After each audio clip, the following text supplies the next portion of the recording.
Now, speaking of the holiday season, it's usually a time to be with your family, but some may be iffy about hosting those holiday gatherings during this time. So, how do you talk to your family about holiday plans while still addressing your concerns and theirs? Well, we are getting some guidance this morning from friend to the show, Susan Harrington. She is a licensed marriage and family therapist with Maison Vie.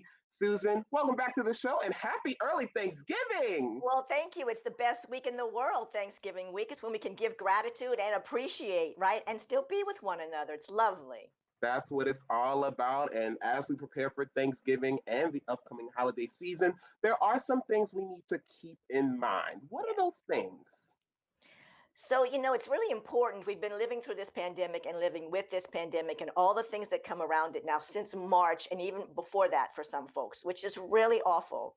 However, if we keep in mind that we're all having the same experience, we're all, whether we're angry about it, anxious about it, nervous, whatever, that we're all having this experience, we just express it in different ways. So it's important to remember we're all in the same boat. That makes a big difference. When we do that, and we struggling with what to do and how to say and things like that, if we keep that in mind, that gives us the ability to bond together, to join together with one another and work together as a team to address how we're going to do Thanksgiving, not to mention the rest of the holidays we have. So true. And you and I both know it can be difficult to talk to family members about Mm, maybe our expectations this mhm. year who may disagree with our view. What is your advice on how we can really still express our expectations, but not necessarily get too angry and too much of a disagreement?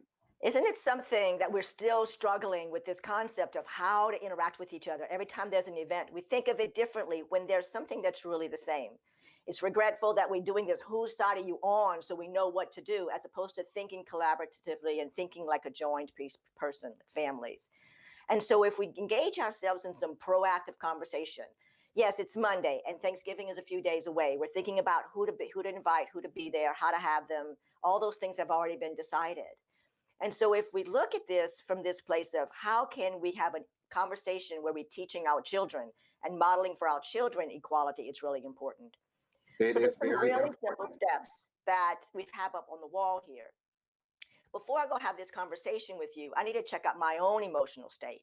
I need to really think about, am I coming in there all aggressive? Am I coming in there insistent and demanding? Or am I coming in there anxious? Am I coming in there scared about how you're going to respond? If I clear all those pieces for me and walk in and acknowledge, you want to have this one way, I want to have this another way. Let's talk about what the ultimate intent and the ultimate tradition is, how we want this to work out. Then we can have a collaborative conversation and engage both opinions in the process. And Such that great tips right there. And you have one I more? I do. So that the last one about openly engaging in that proactive conversation, that means being respectful. If I really think about what you want and what I want and put those things together, we can brainstorm and come up with some really cool ideas. The doing a video where we each having our own meals at home if that's necessary because of whatever health risks that are happening in a family. Or we can play some really, really great games. Like if we can't be in the same space, we can engage in my favorite holiday gift. My favorite holiday meal is X. You want to guess what it is? And we can play a game. Do you want to try it, Malik?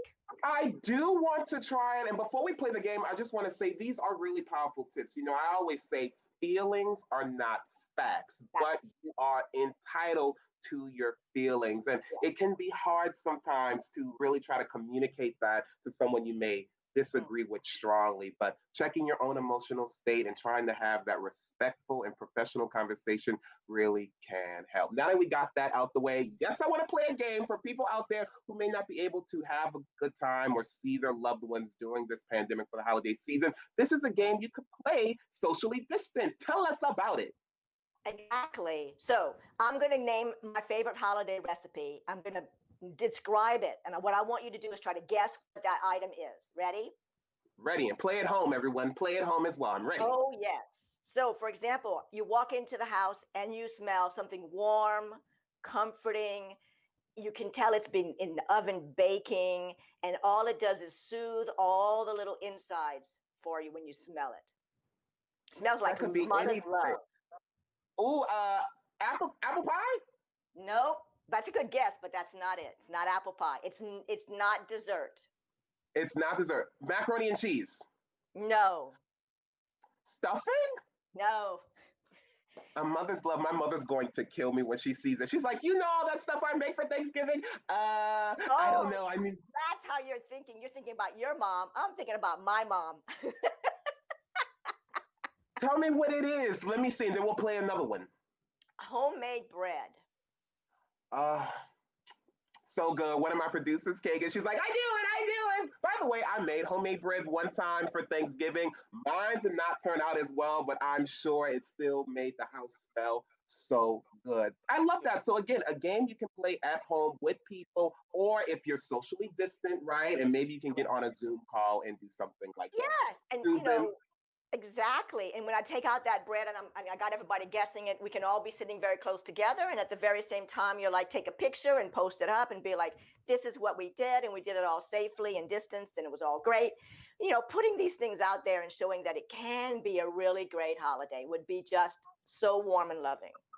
it can be a great holiday for sure. Susan, thank you so much for joining us this morning. Remember, everyone, it starts with a conversation. And guess what? Right now, Maison Vie is offering a free 90-minute session until the end of this year for families of first responders, healthcare workers, and essential workers. All you have to do to set up an appointment is give them a call. The number to call is 504-452 5937. And you can also find out more about Maison Vie by visiting their website, maisonvieneworleans.com. And don't forget, they're located at 1799 Stump Boulevard in Terrytown. All right, West Bank, shout out to you all. Hey, we have to take a commercial break, but stay right there. Much more to come when we come back.